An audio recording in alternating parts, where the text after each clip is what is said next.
Beati i poveri in spirito, perché di essi è il regno dei cieli.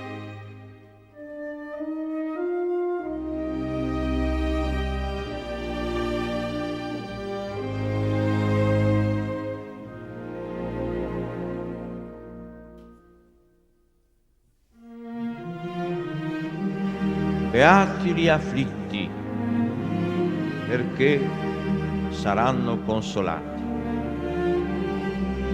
Beati i miti, perché erediteranno la terra.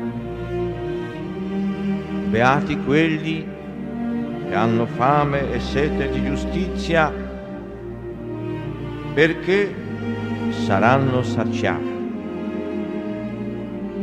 Beati i misericordiosi, perché troveranno misericordia. Beati i puri di cuore, perché vedranno Dio. Beati gli operatori di pace, perché saranno chiamati figli di Dio.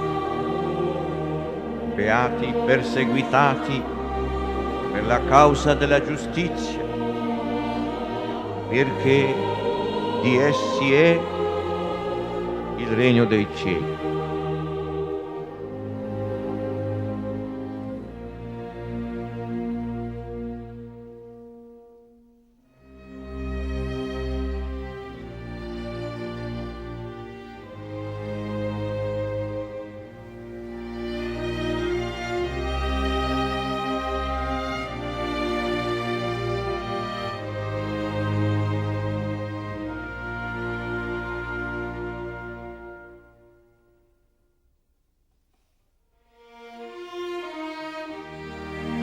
Beati voi, quando vi insulteranno, vi perseguiteranno e mentendo diranno ogni sorta di male contro di voi a causa mia.